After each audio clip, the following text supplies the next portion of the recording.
Hi, friends, and welcome to Season 3 of the School Librarian Learning Network podcast. I'm Steve Tatro, often known as Dr. T Loves Books, and I love talking about all things related to school libraries. I'm an old dog who's always trying to learn new tricks. That's why in each episode of the SLLN podcast, I'll chat with a school librarian about a lesson, program, or activity they love. Hopefully, this can be a place for school librarians to get ideas and find new ways to engage with their students and staff. Speaking of which, I'd love to hear about what you and your friends are doing in your school library. Email me at drtlovesbooks@gmail.com. That's drtlovesbooks@gmail.com to tell me about what you're doing, offer feedback about the SLLN podcast, or to request a podcast sticker. As Amy Herman likes to say, being a guest on a podcast is a great way to show your admins you are engaged in meaningful professional development and leadership in the profession. So drop me a line and let's chat. That being said, the opinions and ideas shared in this podcast by myself and my guests are our own and do not reflect those of our school districts. I just like to geek out about school libraries. So without further ado, let's get to this week's episode. Hey everybody, I'm back and I've got a friend this time that I saw this post from Stacy, and it just so grabbed my interest and attention. And I'm so glad that she's here to tell us a little bit about this Blue Sky post that she put up and sort of what went on behind it. But before I dive into that, let me welcome Stacy. Welcome, Stacy. So glad you are here. If you want to take a second to just tell folks who you are and where you're at, that'd be great. Thank you, Steve. I'm so happy to be here. My name is Stacy Brown. I am currently the Director of Innovation and Professional Learning at the Davis Academy, which is an independent school in Atlanta, Georgia. We serve students who are age 4 all the way through 8th grade. We are on 2 campuses, which some people might think of as an obstacle, but we try to lean into it as an opportunity. They're only a quarter mile apart from each other, but as a result, we do have 2 libraries, both of which are thriving. Yes, that's an exciting perk of being on 2 campuses. One is highly curated, our middle school library. We have an independent bookstore in Atlanta that we all admire called Little Shop of Stories. And so we really kind of think about it like that. Little Shop has now grown. However, once upon a time, it was very small. And so while our library is definitely the right size for our student body, it's still not quite as big as our lower school space. So we really lean into ensuring that it has the best of the best for our students. I think I mentioned I started there 19 years ago as the school librarian. And I started out having a part-time media assistant, and now I have a team of 6. Whoa. And we have our hands in everything that goes on in that building. We are literally and figuratively the heart of the school. My team is responsible for the fixed library lessons for all of our students in the lower school, for supporting all of our teachers, both on our lower school campus and our middle school campus. We teach computer science and engineering courses, technology courses. We have a huge collaboration that we do with all of our teachers in the building. We're responsible for the educational technology. And then I'm, in addition to all of that managing, I am responsible for our professional development for all of our faculty. So over the course of the 19 years, my boss, who I've had as my boss for 19 years, he and I have really worked well together to build a thriving library program. I will say I come by it honestly. My mom had a prolific career as a Texas librarian. She was in academic libraries, but at one point she was president of Texas Library Association. So I kind of grew up watching her lead the charge and, manage different successful operations. And then, of course, we have a shared love of reading and books and putting books into people's hands. Books are my love language. Yeah. That's amazing. Wow. It's funny. I don't usually hear people say that they are a multi-generational library family. Like a lot of times we get multi-generational educators. So this is interesting to me.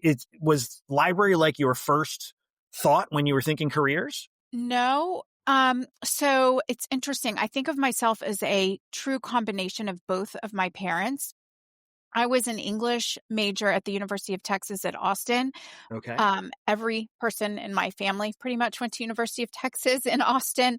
And my dad was a lawyer, is a lawyer. And my mom, who's now retired, was a librarian. So when I first graduated, I worked in the legal field. I worked for American Arbitration Association for many years.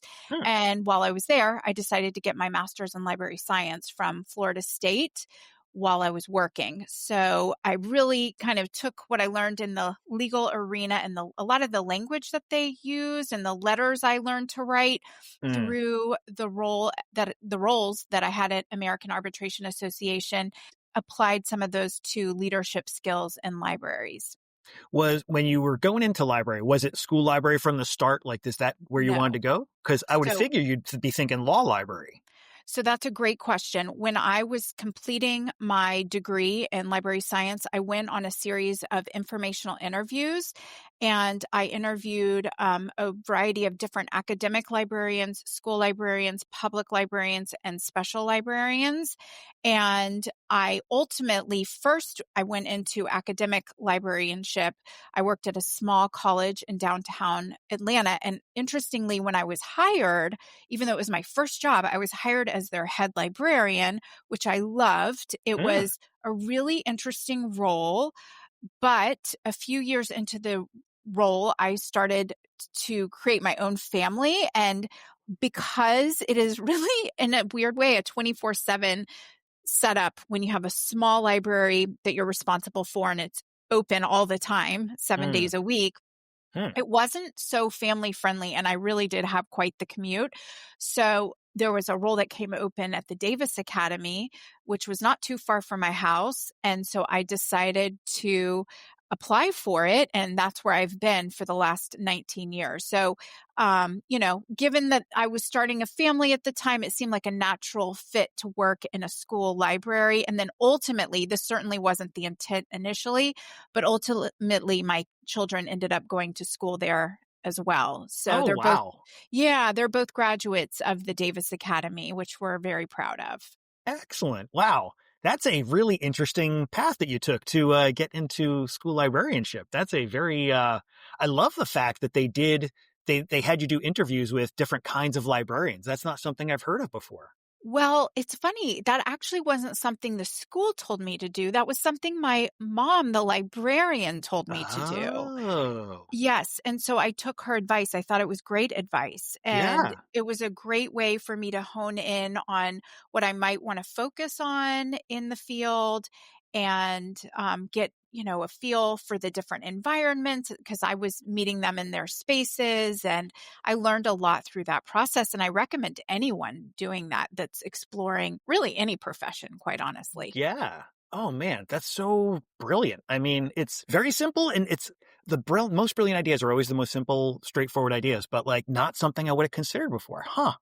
And True. it totally makes sense because when I get the chance to go and visit somebody else's school library and see how they're doing stuff, even though they've got a different setup or they're, different population or whatever it is, I always come away with something from it. So I would imagine like getting to talk to people in different segments of librarianship is also going to be informative and interesting, even if it's not from a career perspective, although from a career perspective, probably, greatly valuable. But, that's a really neat idea. Oh, Yes. all right. Well, my brain's starting to go in that direction, but I gotta bring myself back. I gotta rein myself in a little bit here and come back around. So I spend a lot of time on Blue Sky and I love looking at the TL Sky thread and the school library thread. And I saw your post. This was from May. So been a little ways, but I loved this post that you had put up and you've got a book club bash.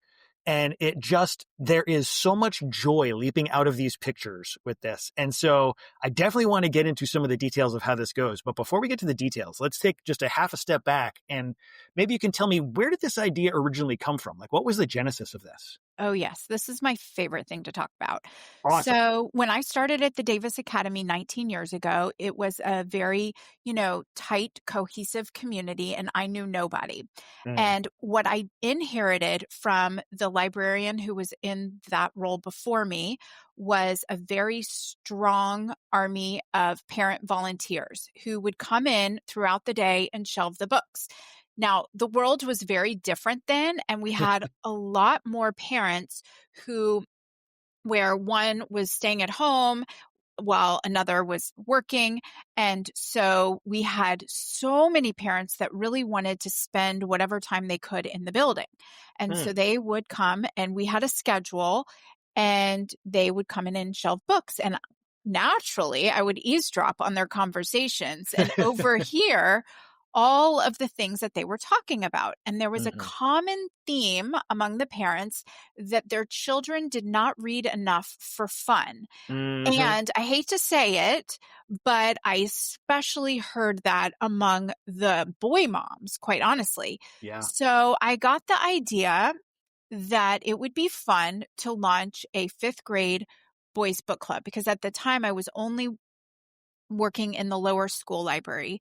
And so I started this 5th grade boys book club, and there were about 8 to 10 boys that joined, and they were extraordinarily sophisticated readers. In fact, when I think back to the books that we read that first year that I launched the book club, I could never get away with reading any of those books now, which is so interesting if you think about it. It's almost like, I don't want to use the phrase that we've gone backwards, but it's just, we were able to get away with so much more then. And I'm gonna push back a little bit on that, because you're saying get away with, which implies that we're doing something wrong. And I think rather than that, I think it's more, I think of it more as we seem to have sort of drifted in a different direction, sort of. And it seems like not even that we are getting away with anything, or like that the students, I don't know. I feel like my middle school students are not reading at the same intensity, like at the same level that my students were reading, especially 20 years ago, but even 10 years ago, 5 years ago. So I imagine that those 5th graders were probably maybe a more sophisticated version of reader than you might be seeing now, or that I am seeing in my school. Absolutely. I will say that the topics that we read were much darker than so in addition to the volume of the books, the themes were very dark. And today, actually, I was placing a middle school book order, and I was thinking about how I feel right now a lot of our students are craving more lighthearted themes than maybe they were back then, because, again, the world looks very different now. Absolutely. And so reading has always been an escape, but there wasn't as strong as a need, and this is just my opinion, but it didn't feel like there was as strong of a need to be quite as lighthearted, because it all felt so fictionalized, and now things that we never thought might happen in, say, a dystopian novel, sometimes we wake up and we're like, oh my gosh, are we living through a dystopian novel in real time? So I think there's like a lot of reasons for it.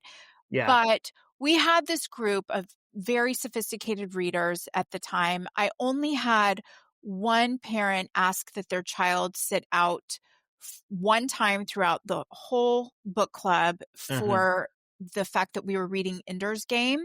And the violence, she just felt like it was too much for her 5th grader. Sure. Which I absolutely understand. Yeah. And that was Without great. ruining anything, if you haven't read Ender's Game, there are some very, they're not super graphic, but they're very intense, scenes of violence. And it's violence between children too, because almost all the characters in the book are children. So there's definitely some heavy moments in that. It wasn't written for children when it was originally written. So exactly. Yeah. Right. Yeah. And those were the kinds of books that we were reading. And it was so much fun. And so naturally, we would meet during lunch and recess. So those two combined times. The students would bring their lunch in. I would provide a treat that related to the theme of the book. They had to figure out how the treat related to each of the books that we read. Oh, nice. It was fun. Then we would do a discussion and then a hands-on activity.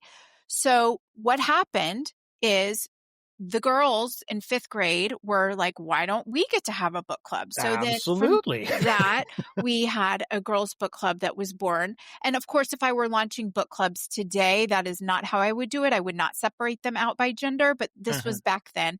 So the book clubs got so big that our facilities team was having to roll out our heavy round wooden tables and bring in special rectangular tables that were significantly more table space. And we would put those in a large rectangle shape so that we could all see each other and have table space to work and talk and eat and all the things.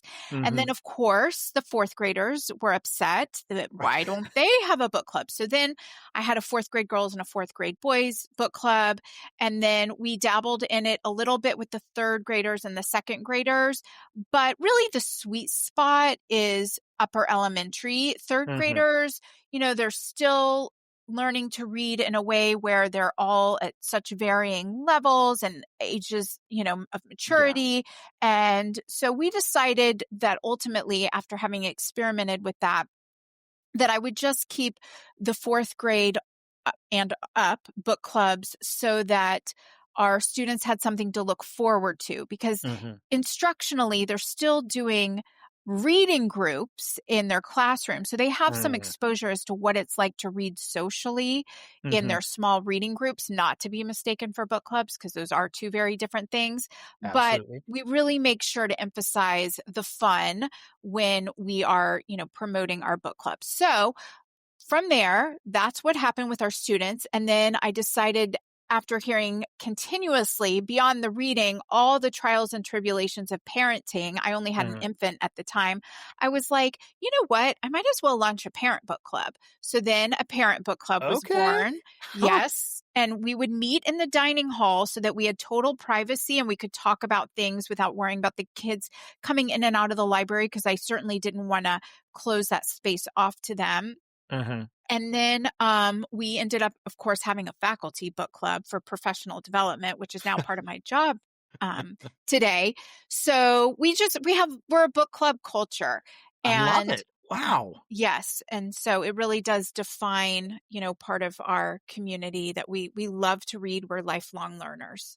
That's so awesome. And I love that it started with an overheard conversation and just a small thing that grew and grew and grew and grew. And it speaks so much to the power of reading and the social aspects of reading that I think are so easy to gloss over, especially in school. Like, so much of school reading, I as a long-term English teacher, I understand, but like, so much of reading in school is, okay, here's the book, read chapter 2. We're going to talk about it tomorrow.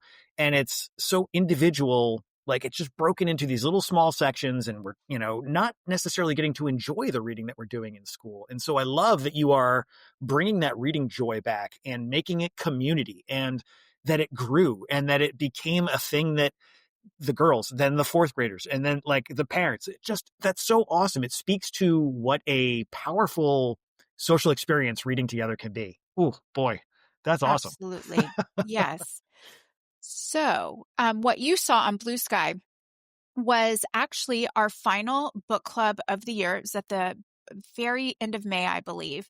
And what we do at that particular book club is I invite all of the 4th and 5th graders. We have combined them all together now, but then also invite the 3rd graders so that they can anticipate what book club might look like next year. Nice. And just get a taste of what the fun entails so that they're excited to join the following year. And it works very well. I would say on average at every book club each month, we have 25 to 30 students who show up. And so what you saw was a celebration of us really honing in on the fact that we read 7 to 8 books outside of our curriculum. Wow. That were just for pleasure, for fun.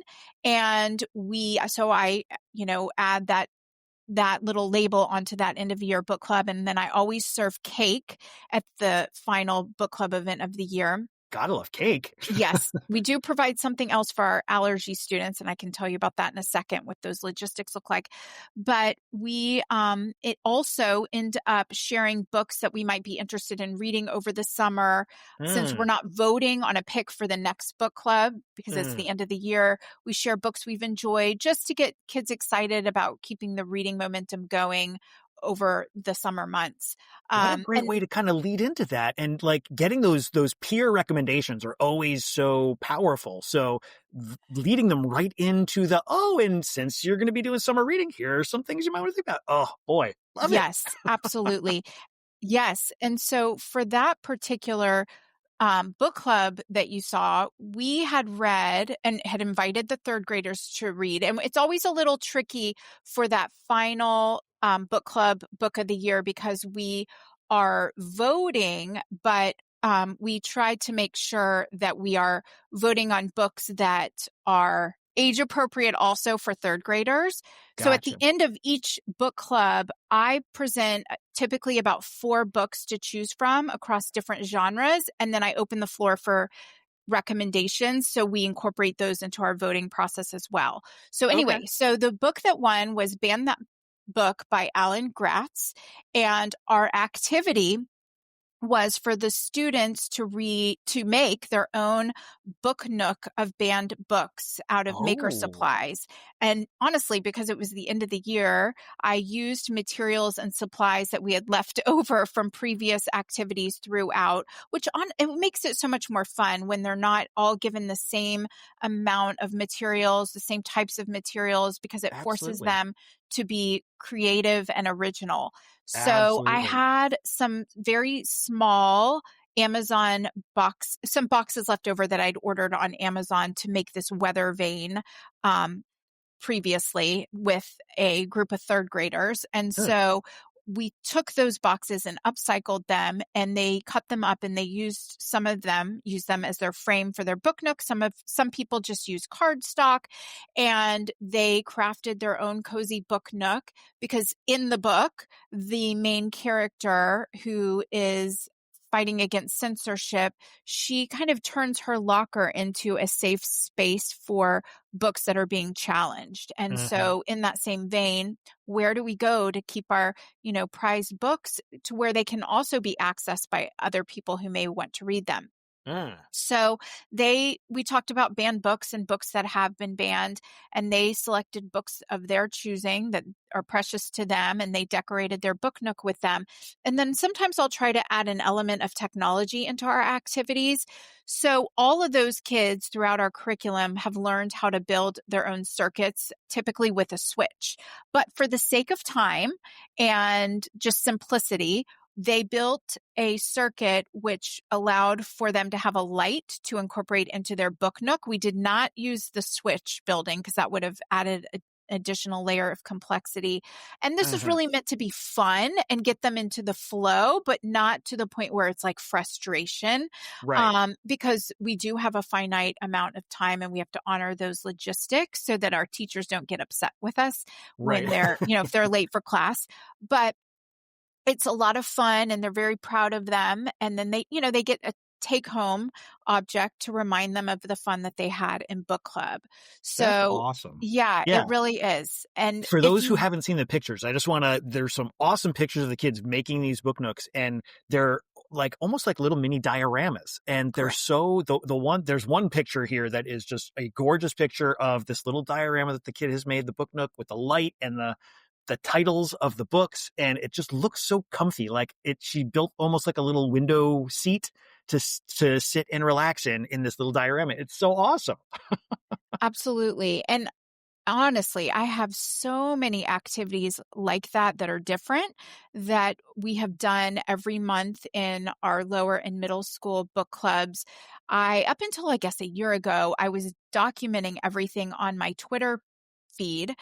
So if anyone is looking for some great book club books with some activities and even treats to coincide with the themes of those books, I encourage you to go to my Twitter page and also now my Blue Sky page, which is a little newer, so there's not quite as much content, but you will be able to see so many ideas. Also, I wrote a book for Bloomsbury on this topic called Revolutionize Youth Book Clubs, Strategies for Meaningful and Fun Reading Experiences, that just came out. That's amazing. That's so cool. Thank you. Thank Man. you. I got to tell you, one of the things that held me up a little bit when I was switching from Twitter to Blue Sky was I had posted so much stuff in Twitter, like so many years of good ideas. But there's a tool that you can use. I don't remember the title, but I can look it up later, and it will pull over all of your posts from Twitter into Blue Sky and post them all for you.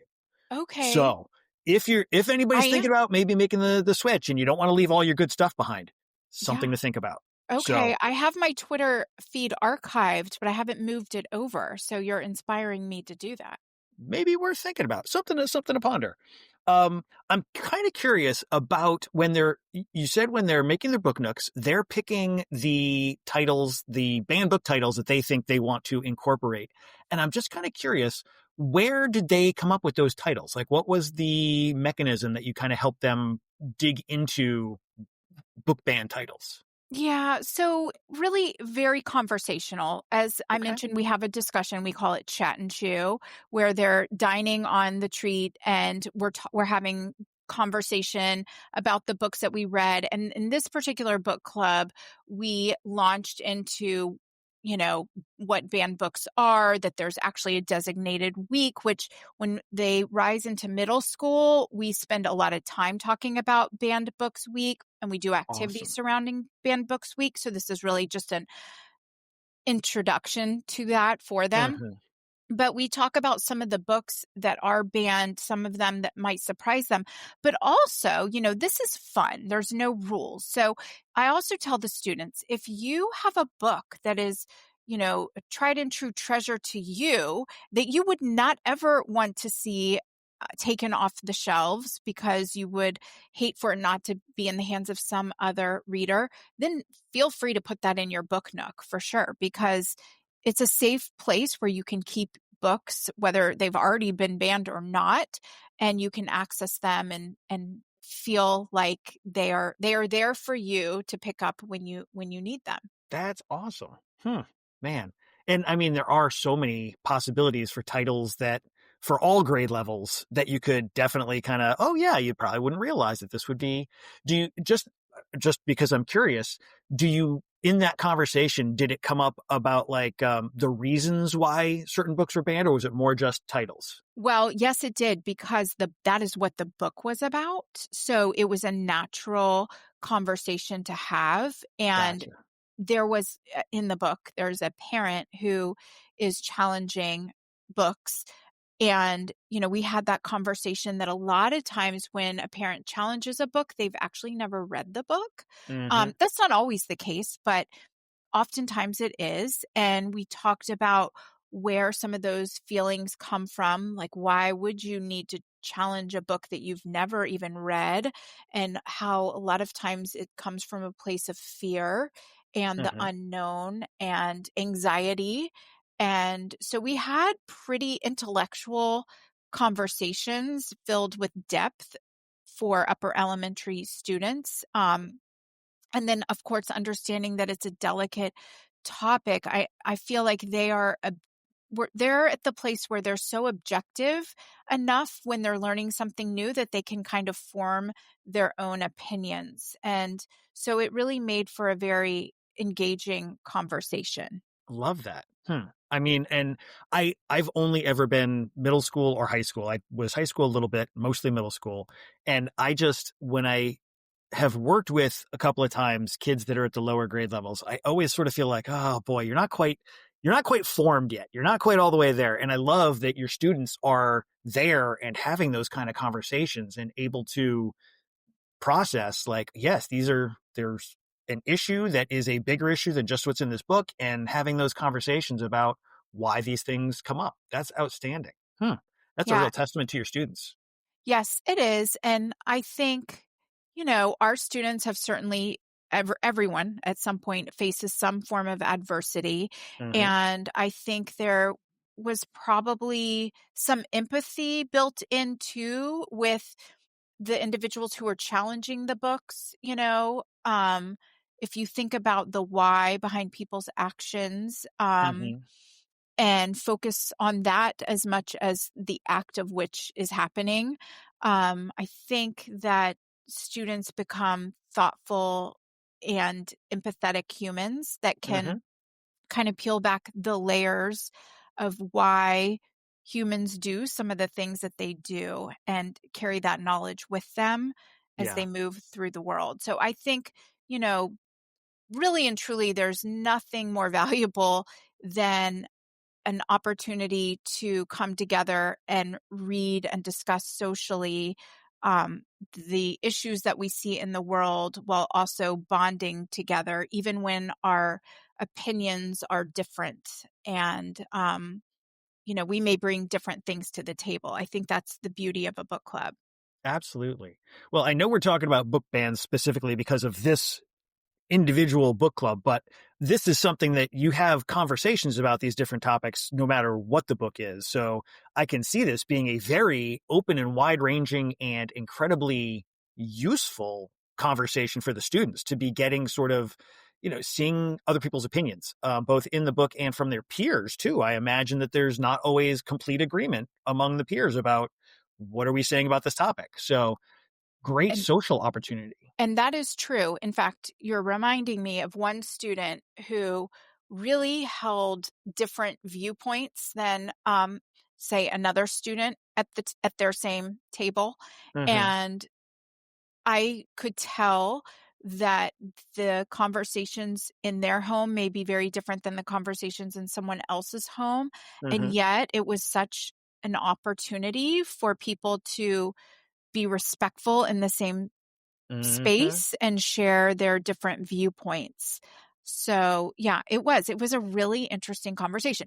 I mean, I was a little nervous leading up to it, given that this was, of course, the one that we were integrating third graders into, but it Mm-hmm. actually really turned out to be a beautiful thing. And I felt like it was appropriately facilitated, and there were no opinions that were tried to be pushed onto other people. It was just very innocent, but educational and informative banter about the theme of the book. That's awesome. Huh, man.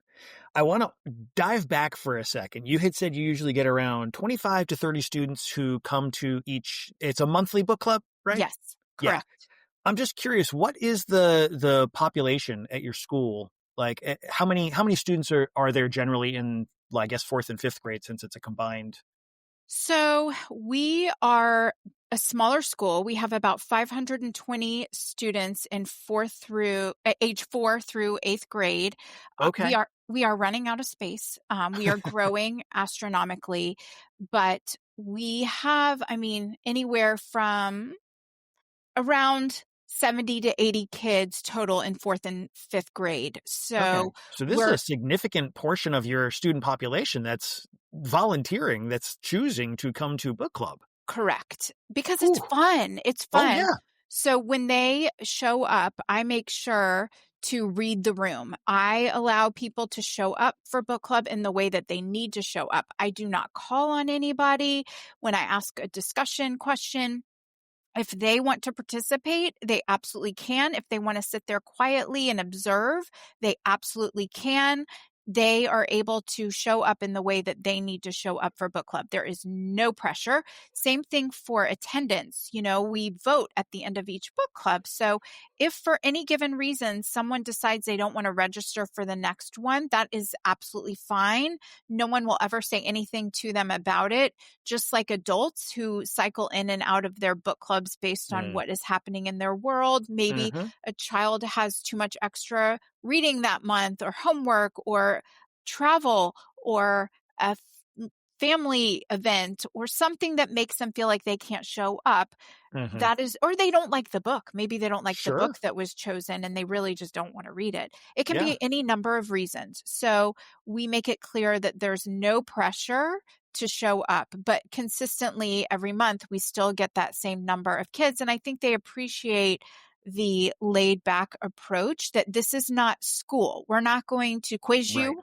We're Right. not going to, hold you accountable to, reciting the plot perfectly, Yeah. No, and I think that's important too, like that it is a chance to make reading not an academic function, but still inside of school. Because again, like sometimes schools have gotten really good at beating the love of reading out of children. It's so frustrating, but I love that you're taking this opportunity to kind of give the kids this joy with their reading and in whatever way they need to take it. Like you're saying, however they show up, that's great.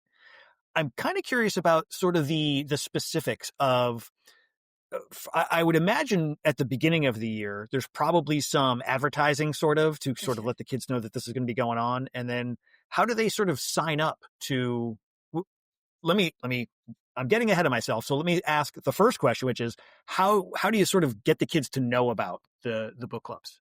That is a great question. And the first book club is honestly the most pressure inducing for me because I have to pick the right book because it's the only book club where I am picking the book. So that comes with a lot of pressure. So I'm, doing a lot of curation, looking at what just came in to make sure nobody's read it yet and what might be exciting to them. So I typically will start with like a lighthearted, fun book that there's just not a lot of seriousness to it. Maybe I can find a graphic novel that fits that theme. And I overly emphasize the fun. I really overly emphasize the fun. So what happens is when students get into fourth grade, they are instructed to start checking their email minimally every other day. Fifth grade, the expectation is that you check your school email every day. And then, of course, sixth, seventh, and eighth, same thing. So this is a great kind of dangling the carrot to check your email. We instruct the students during their fixed library lesson for the beginning of the school year that they're going to be receiving a very important email in their inbox and they need to be sure that they see it, which means they have to check their email. So in that email, I emphasize what we're doing, that it's going to be so much fun, that a treat is going to happen. And I share what the book is. And then I link a Google form that allows them to sign up. And I incorporate a book trailer or a summary of the book cover. It's got to have a good book cover for that first book. Oh, absolutely. And then I ask if there's any food allergies and if so, what they are. And then I tell the students, if you're a bus rider, don't sweat it. You can just show up when you get here. You're not going to be penalized for being late. And they start to register that way online. And then that gets them in the habit because every single month at the very same day we conclude our book club, I go ahead and send it out again for the next book. Okay. So they are getting the advertisement at the beginning of the year. And then at that point, it kind of becomes the next club becomes sort of self-sustaining in a way. Correct. I imagine you're still sort of advertising for those kids who maybe didn't want to read last month, but might want to read next month. I send it out to the whole grade every month. So even if they did not come to the last one, they're still getting it. And I will say, I do have different kids cycle in and out. So even though the numbers are the same, some kids cycle in and out and some come every single time. Also, our book club's called Reading Rekindled. And that is because and now it's probably been 10 years. I had a couple of parents who worked in marketing, different agencies who received Kindle donations, Kindle Fire donations, like an insane amount of Kindle Fires, like 83 to be exact. And because I post so much on social media and parents follow my social media account, they were like, what are we going to do with 83 Kindles? So they called me up this happened at different times, but they offered to donate those to our school library. And of course they said yes. And so, yes, so that's how we've been able to kind of keep that going. And so this is what we do. We purchase the book through an Amazon account. We have several different Amazon accounts, and then we can disperse it out to 5 different Kindle Fires. Because you can share up to 5 copies. Gotcha. So, for example, Kindle account 12, we can share it out to 5 different Kindles. And so that allows the kids to each check out a Kindle with the book club book on it.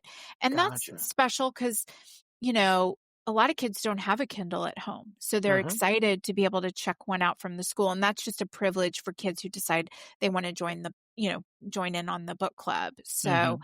that's how we're able to do that. Gotcha. Do you also do any physical copies of the books or? Yes. Yes. Okay. So we used to do all physical copies, but it became a problem with space, and that's Mm, it's a lot of money. yeah. And it was challenging. Mm-hmm. So as the book club grew and grew and grew, the Kindle model really worked well for us. Also because we have Sora as well, Okay. so we can dip into that too. Gotcha. But that said, we always make sure to have a couple of print copies on hands because some children don't like to read on an Uh-huh. e-reader, and we want to respect that. And then I always encourage the kids to go to their public library as well. That's actually, I tell them that's where I get my copy of the book every month because I don't want to take from their stash. So Gotcha. every single month, my copy comes from my public library. And so that's kind of how we work that. And then I do have some students who have learning accommodations on file. So for those specific students, there is a place on the Google form where they can ask for an audio book or even a combination of 2 different formats of the book. And we will honor that because they have a formal accommodation on file with the school. And Gotcha. again, it goes back to wanting to meet the reader where they are. Yeah. Oh man, that's awesome. So we've got a way for them to get signed up. When they show up, what are they going to see? Like, how does a typical book club? I know it's from month to month, it's going to be a little bit different, but like, what's the general format that you try to use? Yes, I love this question too. So I use what I call a book club blueprint, which I write about in my book. It's really more for me, but it looks like it's for the students. It's in the form of a Google slide presentation or a Canva presentation, whichever one I'm feeling like using. And it's essentially a format, but because the variables change every single month, it feels novel to the students who are participating. But to me, I secretly know that the structure is the exact same. So they come in and the first thing we do is we rate the book. And I do this in a variety of different ways. We might use emojis. We might use the thumbs up system, thumbs down. We might use a number ranking system. We might use, where we go around the room and just use one word to describe the book. So I vary what that looks like to keep it fresh and exciting. And then that way for the students who couldn't get there right on time, because it's first thing in the morning, it's like a low hanging fruit for what they're going to miss as we're getting Mm-hmm. into the book club. So it buys us a little time. I love Yes. that, having that buffer Yep. but getting things started, but it's a almost optional element. Correct. And then we do the chat and chew. So I'm passing out the treat while I'm also asking the questions, which are up on the board, because even though I'm saying them out loud, I need to be able to see them on the big screen. They need to be able to see them on the big screen. And we just kind of work around the room. I ask if they raise their hand with a book club of that size. We don't do that at our middle school book club, but with such a large group and such a big open space, our middle school space is more intimate. It really helps with the management of the book club. And I think the teachers appreciate it because that's also, let's be honest, what they're reinforcing in their classroom. And that becomes the social norm of the book club etiquette. And so, again, it allows me to ensure that those who want to speak are each getting a turn and those who don't want to speak aren't having to do so. Then we launch into our activity, which is another slide that I put into the slideshow. And I usually present it as like a challenge or a mission that ties into the book. So, a lot of times, like if we read a spy novel, they'll have to build some type of contraption that tied into what we read, or something that kind of adds an element of mystery to what it is they're attempting to tackle. And I make sure that everyone has their own project that they're working on And these are but like hands-on projects, like, hands-on, yep, okay. with just pure maker supplies, nothing fancy. And I mean, it can be something as simple as pulling pages from old reference book and giving them an origami challenge. It can be so many different things with, not a lot of or any money for that matter. You can Mm-hmm. do all these ideas with low or no budget. And sometimes I find that the fewer materials I have, the more creative I'm forced to be. And it Mm-hmm. ends up being like the best activity ever. So Absolutely. we work on that, and I time that to be about 15 to 20 minutes. And then toward the end of that time slot, whether they're finished or not, then I put on the screen 4 book suggestions for the next book club. And I either show a little book trailer or give a brief synopsis. And then I open the floor for requests, and then we vote. And then by then our 45 minutes is up, and they clean up and they take what they made with them. And it's just a lot of fun. And it's a Yeah. great way to start their day and mine. I love that. I mean, and there's so many awesome elements you're building in, like in addition to them reading, which is just by itself an awesome thing, giving them the social format to have those conversations, giving them social emotional instruction and, how to interact with each other, how to interact with you, how to interact with the book, the hands-on stuff. I mean, the creativity, there's so many things that they're getting in this compact moment of their day. And I can absolutely see why this is so popular with your students. This is great. Huh, man. Yeah, it's a lot of fun. I'm kind of curious. Do you find that you had said that you've got some students who might need accommodations? Are there any particular, besides using maybe audiobook or multi-formats, do you have to worry about, or not worry about, do you have to incorporate any kind of like ELL elements, or how do you, are there ways that you're trying to differentiate for any of the students, or is it pretty much we're coming and we're working on what we got? So we do have some students where English is not necessarily their native language. Mm-hmm.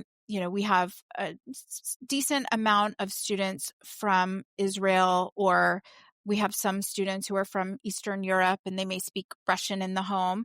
Yeah. And as a result, that they may have been born into a different language. However, we are an independent school, so they are proficient in English, Okay. and we we ensure that in order for them to feel comfortable with whatever book is chosen, because maybe a book is chosen that they didn't vote for, quite Mm-hmm. honestly, Mm-hmm. that it just kind of goes back to not enforcing rules that don't really need to be there. Sure. And, what I like to tell library professionals is the best book clubs really are treated almost like ed camps are treated. You just show up. And so, Uh-huh. again, going back to reading the room, if a child where English wasn't their native language and maybe they really struggled with this book, and you can tell from their body language if they're not 100% comfortable. So Mm-hmm. sometimes I might get a student that quietly comes up to me right before the book club starts and says, "Do I have to have finished the book to attend?" And I have to tell you, every time I will say, "You absolutely do not have to have finished the book to attend." Mm-hmm. Because what happens is they get so engrossed in the discussion, the activity, that they go home and they want to finish the book. Right. So it really works out, and there's no reason to make it feel like school. Again, they're not going to be Right. quizzed on it.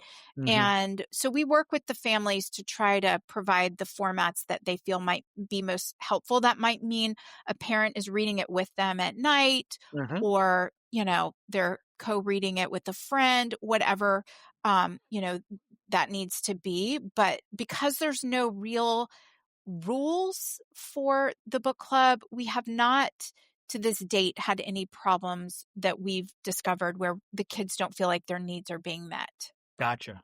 I'm also kind of curious, is there any kind of like, I don't know the best way to phrase it, but like you were saying, not every kid's going to love every book. And I get it, completely on board.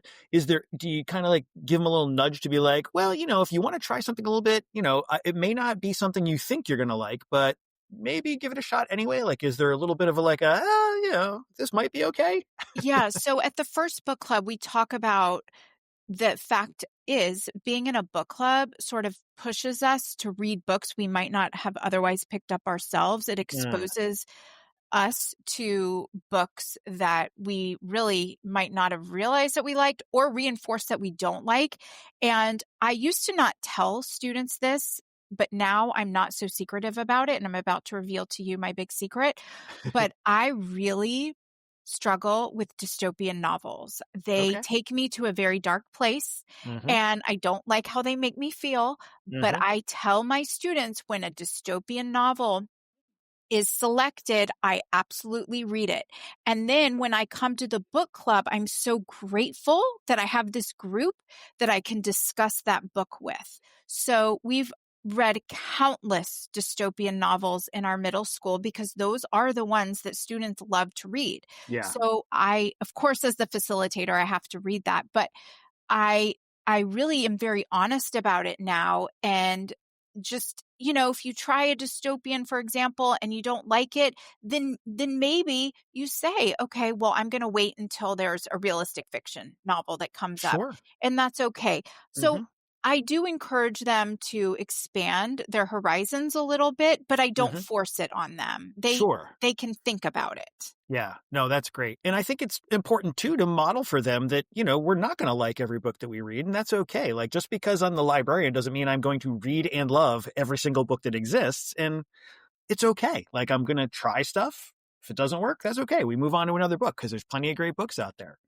So that brings me to the question, are there kids, and I don't know if you'll know this or not, but are there any kids who are rereading books, like that they are something that they read on their own and now they're coming to book group to discuss or to reread because they enjoy it so much? Oh, yes. I cannot explain to you how many times people come to the book club and suggest a book they just finished because they loved it. And we just had our middle school book club yesterday. We read Alan Gratz's Code of Honor, and every single book club book that was suggested beyond the ones I came to the table with were books that a student had already read that they wanted to share with the group because they thought it was so good.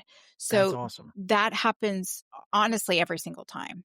That's great. I mean, I usually ask, like, what kind of feedback do you get from your lessons or your activities? And clearly, you are getting amazing feedback from your students that they are continuing to come to book club regularly year after year.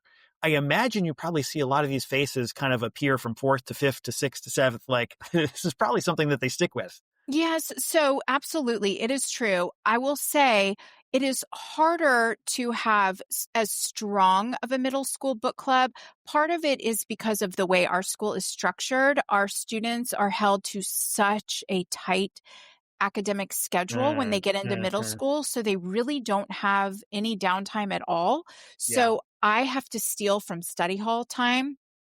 And that creates its own challenge because in addition, I'm competing with so many clubs or, the musical production or the rock band. So it really does become an intimate group of steady, diehard readers, which gives it its own personality and makes for, a great experience. But it does look very different in middle school versus lower school because their time is so much more limited and they're starting to really hone in on new and different interests that they have never been exposed to before. So, I can totally see that. Yeah. Yes, absolutely. Absolutely. I'm kind of curious, have you gotten any feedback from any of the adults, either the teachers or parents, about the kids' interactions with book club? So I haven't really gotten any feedback from the teachers. I do get feedback from parents that say, thank you so much for doing this. It's like so great for my child.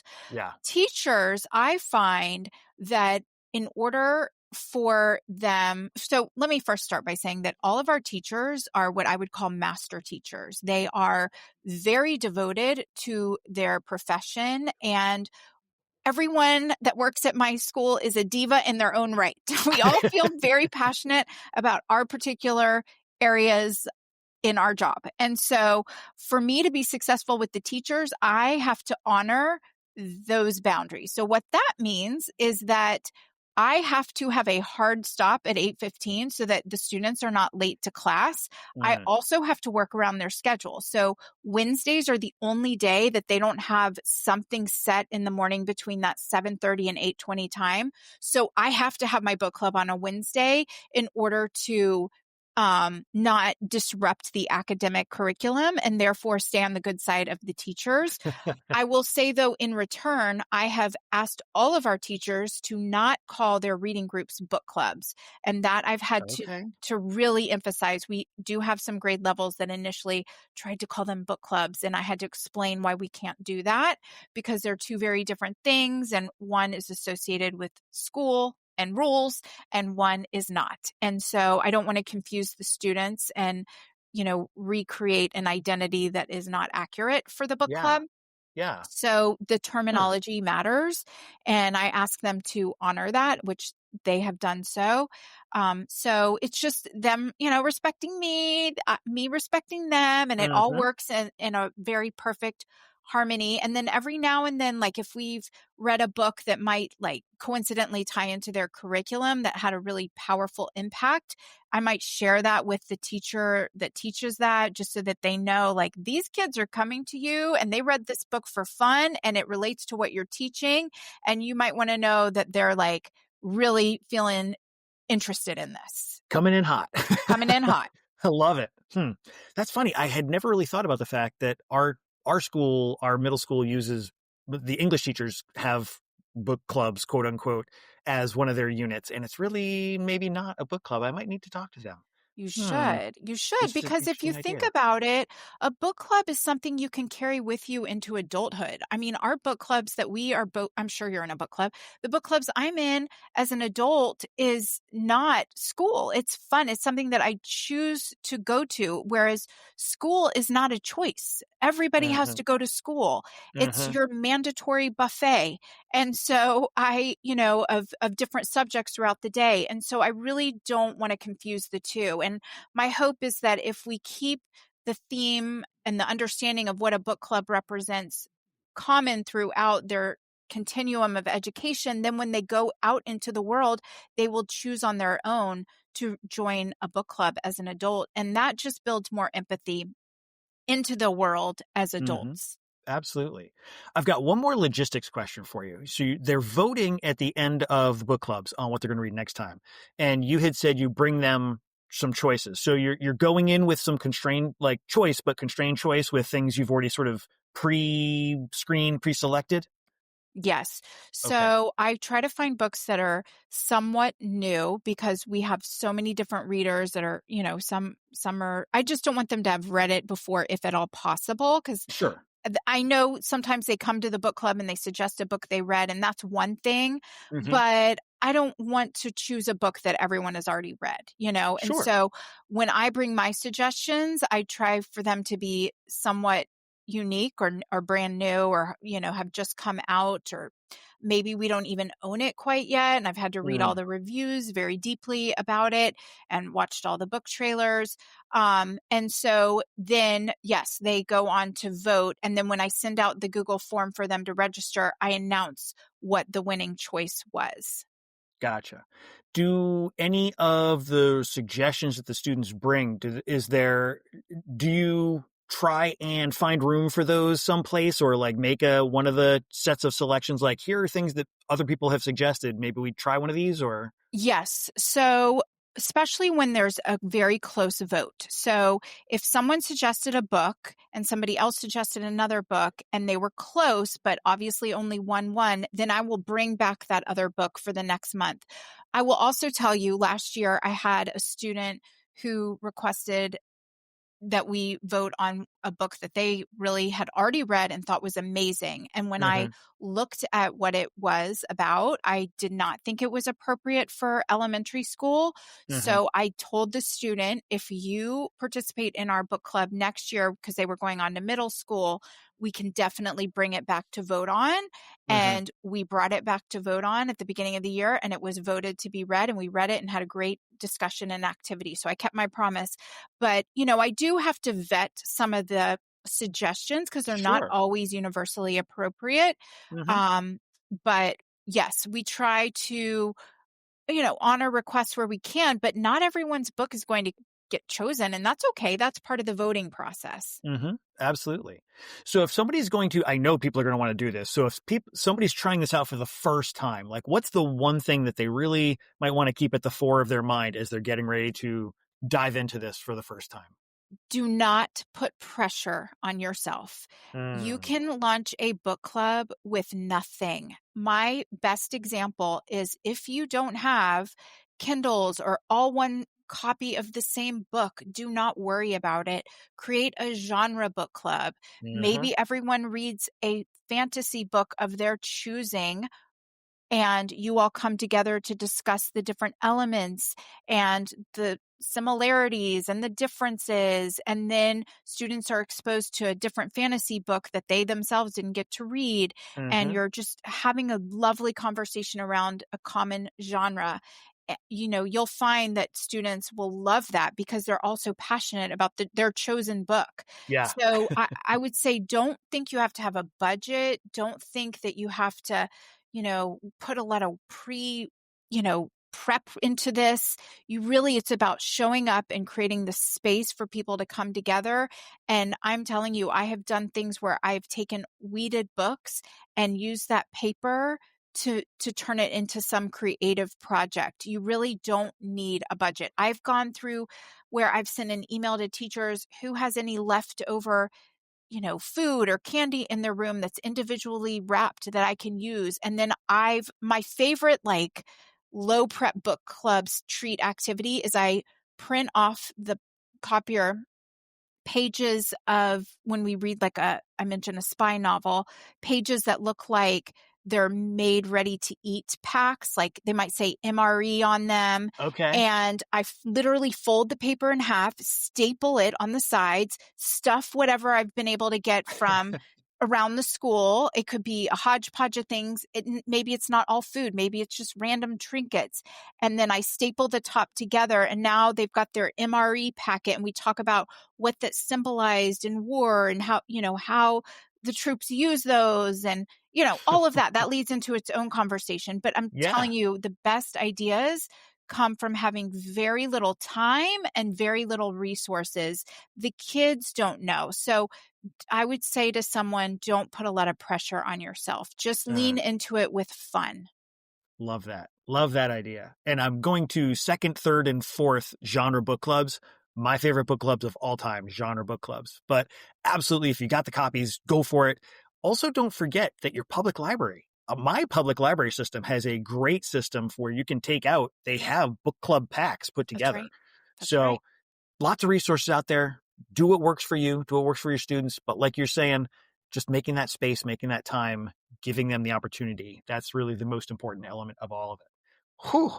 There's so much awesomeness here. I love it. I love it all so much. We are now going to take a 90-degree turn. We're going to go into our book break. Book break. Sweetie. I love the book break. What kind of books do you want folks to have on their radar? Could be a personal, professional, could be for students, for yourself, whatever it is. What do you think we need to know about? Okay. So for my upper elementary book club, we read The Cartoonists Club by Raina, Telgemeier, and Scott McCloud. And Hmm. I cannot stop talking about this book. I loved it so very much. This was actually the book I chose to launch this year's book club with because it is the perfect blend of fun, lightheartedness with a theme of inclusivity. And Hmm. for adults in particular, it has some very deep, meaningful messages that some of our kids might not necessarily pick up on, and some of them might. So it kind of also meets the reader where they are. There's so many different layers to that novel, And it's a graphic novel, so it is accessible for many. It also teaches the reader, I don't care who the reader is, it teaches them something they did not know before. And I just loved it, and I can't sing its praises enough. So I absolutely recommend that. For adult pleasure, I just finished Bury Our Bones in the Midnight Soil by V.E. Schwab, which is actually a fantasy vampire story, which I'll be honest, I had not read a fantasy novel since the days of Twilight, which I think is maybe 20 years old now. It's a little ways back now. Yeah, but I loved it so much. Okay. Don't be intimidated by its length, because I believe it's over 400 pages. It is a page turner, and it takes you all over Europe into these like cozy, dark alleys and these vibrant old mansions. And the setting is like another character in the book. And it's just so fabulous. I can't recommend that one enough as well. And then in terms of parenting, I just finished 2 parenting books for a parent book club that I will be co-hosting with one of our school psychologists in January. One nice. is called Big Baffling Behaviors by Robyn Gobbel, which was really interesting. She is in England, so it was interesting to hear sort of a different parenting perspective, culturally speaking, in terms of why kids do the things they do. It opened so many doors for me in terms of how I think about behaviors and what they really mean. So I do recommend that one. And then, of course, this is an old favorite, but it's so good. Lisa D'Amour's The Emotional Lives of Teens. I mean, she is so good at what she does, and she normalizes so many feelings that parents have as they're navigating the trials and tribulations of parenting, quite honestly. And in terms of professional development, I'm going to plug my own book, which is Revolutionize Youth Book Club, Strategies for Meaningful and Fun Reading Experiences. Just came out a few months ago, and I share all the tricks of the trade when it comes to book club facilitation and all the joy that goes along with it. So hopefully readers or listeners will be inspired to pick that up. That's awesome, man. For full transparency, I did not realize you had written a book about this topic, and it's so wonderful that you have put all of this information together in a place so that folks can get their hands on it. Oh, love it. Stacy was showing the cover, and it's even just a beautiful cover. So I love. Got to get my hands on this. Awesome. Thank you so much for coming and sharing all of this. I know folks are going to want to know more. So where should they reach out to you if they want to touch base?